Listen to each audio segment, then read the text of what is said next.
बीती रात के हमलों पर सेना का पहला बयान सामने आया है। क्या है वो बयान? देखिए, पाकिस्तान के सभी हमले नाकाम किए। ये भारतीय सेना की तरफ से बयान जारी करके कहा गया है, कंफर्म किया गया है। पश्चिमी सीमा पर पाक ने कोशिश की, एयर डिफेंस ने नाकाम किए पाकिस्तान के हमले। ये कोशिश बेकार की पाकिस्तान की, और सेना ने ड्रोन गिराने का वीडियो भी जारी किया है। तो पाकिस्तान पर कैसे किया गया प्रहार, ये आपने देखा। इंडियन आर्मी ने जो वीडियो जारी किया है उसमें बताया गया है कि सारे के सारे हमले पाकिस्तान के नाकाम कर दिए इंडिया की जांबाज आर्मी ने। सेना का पहला बयान, 8 और 9 मई की दरमियानी रात पाकिस्तान से हमले हुए। पश्चिमी सीमा पर ड्रोन और दूसरे हथियारों से अटैक करने की गई कोशिश। एलओसी पर पाकिस्तान से कई बार सीज फायर का वायलेशन किया गया। भारत ने पाकिस्तानी ड्रोन हमलों को नाकाम किया। पाकिस्तान से सीज फायर उल्लंघन का इस बार बहुत मुंह तोड़ जवाब दिया गया है। सेना राष्ट्र की संप्रभुता, क्षेत्रीय अखंडता के लिए पूरी तरह से प्रतिबद्ध है, और सेना ने सिर्फ ये कहा नहीं है, करके दिखाया है। सभी नापाक मंसूबों को बलपूर्वक इसी तरह जवाब दिया जाएगा। टिट फॉर टैट, जैसे को तैसा की नीति पर इस वक्त काम कर रही है भारत की सेना। बिल्कुल, और ये जवाब अभी भी जारी है। पाकिस्तान को भारत का करारा जवाब। भारत ने पाकिस्तान के 50 ड्रोन गिराए हैं, ये जानकारी सामने आ रही है। और ये देखिए कि उधमपुर, सांबा, जम्मू, अखनूर, इन सभी जगहों पर ड्रोन से हमले की कोशिश, और इन सभी ड्रोन को मार गिराया गया है। 50 ड्रोन हिट किए हैं भारत के एयर डिफेंस सिस्टम ने। नगरोटा, पठानकोट में भी ड्रोन गिराए गए, पाकिस्तान की तरफ से जो भेजे गए थे भारत में हमले के लिए। तो 1-2 नहीं, 50 ड्रोन। देखिए किस तरह से स्वॉर्म अटैक किया गया पाकिस्तान की तरफ से। लेकिन भारत के एयर डिफेंस की ताकत दुनिया ने देखी है, और किस तरह से इन ड्रोन हमलों को नाकाम किया गया। जम्मू और पंजाब में ऐसे ड्रोन हमले करने की कोशिश की गई, जिनको खत्म किया भारतीय सेना ने। गोले बनना शुरू।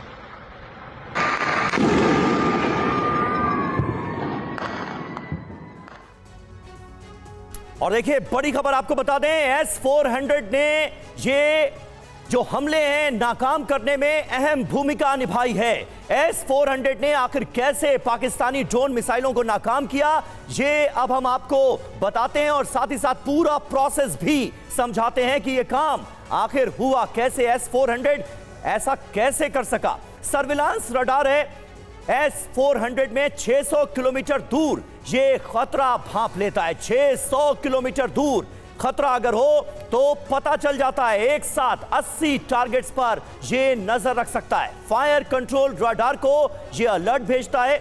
और अब इसके बाद सेकंड स्टेज में आ जाइए। सेकंड स्टेज में कंट्रोल 3D रडार अपना काम करता है, और दुश्मन की मिसाइल फायर होते ही ट्रैक कर लेता है। रवि, बिल्कुल, और देखिए इस ट्रैकिंग के बाद जहाज, मिसाइल, ड्रोन रेंज में आने पर उनको अलर्ट भेजा जाता है। और देखिए ये अलर्ट के बाद 400 किलोमीटर, जैसा हमने बताया, ट्रैकिंग 600 किलोमीटर और 400 किलोमीटर की रेंज में आने पर फायरिंग मैसेज भेज दिया जाता है फायर कंट्रोल रडार की तरफ से। और उसके बाद काम आता है मिसाइल का। आदेश मिलते ही, सिग्नल मिलते ही मिसाइल फायर होते हैं, अपने टारगेट को लॉक करते हैं, उनको हिट करते हैं। और इसकी रफ्तार होती है 5 किलोमीटर प्रति सेकंड।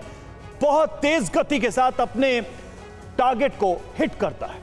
जी हां, और इसी वजह से पाकिस्तान की तरफ से जितने भी हमले अंजाम देने की कोशिश की गई, उन सभी को नाकाम कर दिया गया। हिट नहीं होने पर फिर अटैक करता है, ये खास बात है इसकी। और यही वजह है कि पाकिस्तान के जितने भी खौफनाक इरादे थे वो पूरी तरह से ध्वस्त कर दिए गए। पाकिस्तान के दुस्साहस को, उसकी हिमाकत को करारा जवाब दिया गया। हमारे साथ स्टूडियो में कुछ खास मेहमान भी हमें ज्वाइन कर रहे हैं। Major general VK. दत्ता हमारे साथ मौजूद हैं। नौसेना अधिकारी डॉक्टर पी.के. घोष हमारे साथ मौजूद हैं। स्क्वाड्रन लीडर दीप्ति कालरा हमारे साथ मौजूद हैं, डिफेंस एक्सपर्ट के तौर पर। सबसे पहले दत्ता साहब, वाकई कमाल कर दिया इंडियन आर्मी ने। किस तरह से जांबाजी के साथ न सिर्फ पाकिस्तान के सभी हमलों को नाकाम किया गया है, बल्कि पाकिस्तान के तमाम शहरों को दहलाकर एक बहुत कड़ा और करारा मैसेज जवाब के तौर पर मिल गया है पाकिस्तान को, आतंकिस्तान को। बिल्कुल, देखिए ऐसा है, भारत का जो रिजॉल्व है भारत का जो प्लानिंग था, हमारे प्रधानमंत्री ने बोला था कि हम हर उस टेररिस्ट के पीछे जाएंगे, उसके कंट्रोलर, उसका हैंडलर, और उनको जिन्होंने पहलगाम हमले को अबेट किया, हम उनको छोड़ेंगे नहीं, मिट्टी में मिला देंगे। तो हमारा एम था कि हम टेररिस्ट इंफ्रास्ट्रक्चर को बर्बाद कर दें ताकि आगे से सिर ना उठा पाए। हमने कभी नहीं बोला था कि हम पाकिस्तान के ऊपर हमला करेंगे। हमने उसी एम को लेके जो फर्स्ट स्ट्राइक करा ऑफ संदूर के तहत, उसके अंदर हमने जो 9 टारगेट चुने, बिल्कुल प्रिसीजन स्ट्राइक करी, और वो बिल्कुल वो टारगेट थे जो टेररिस्ट लॉन्च पैड से, ट्रेनिंग एरिया से, उनके जो हैंडलर जहाँ पे मौजूद थे, उनको टारगेट किया। हमने कोई भी सिविलियन टारगेट, कोई मिलिट्री टारगेट को इंगेज नहीं किया, और हमने सारा का सारा जो ऑफ संदूर का वीडियो रिकॉर्डिंग था, पूरी दुनिया के जितने हमारे डिप्लोमेट हैं, हमारी मीडिया है, सबको बताया गया। और उसकी ब्रीफिंग करेगी हमारे जो डिफेंस के जो प्रवक्ता थे, हमारी 2 बहादुर लेडी ऑफिसर्स, और साथ में हमारे जो फॉरेन मिनिस्ट्री के प्रवक्ता थे। अभी उसके बाद पाकिस्तान में बखलाहट छा गई, और पाकिस्तान की फ़ौज की तू होने लगी कि आप जो करते हैं तो भारत आके हमला कर गया। अभी अपनी इज्जत बचाने के लिए मुल्ला आसिम मुनीर ने कुछ तो करना था, और उसने वो मिसाइल स्ट्राइक करने की चेष्टा करी, जिसको कि हमने पूरी तरह से इंटरसेप्ट करके हर एक मिसाइल को हमने तबाह किया, और कोई भी हमारी तरफ डैमेज नहीं हुआ। ये था एक हमारा जो बोलते हैं टेक्नोलॉजिकल डेमोन्स्ट्रेशन पूरी दुनिया को कि भारत के पास ऐसे सिस्टम्स हैं। एक हमारा integrated defence air defence system है, जिसको हम बोल सकते हैं भारत का आयरन शील्ड। और जैसे हम उसकी बात करते हैं इजराइल की, उनके पास में आयरन डोम है, हमारा आयरन शील्ड है, इंटीग्रेटेड ये एयर डिफेंस सिस्टम है।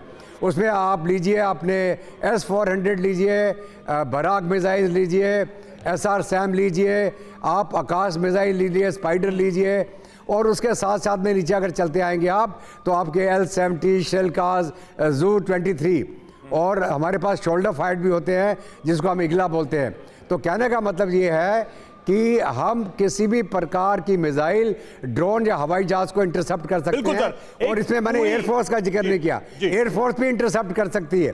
तो हमने वो एक डेमोन्स्ट्रेशन दिया।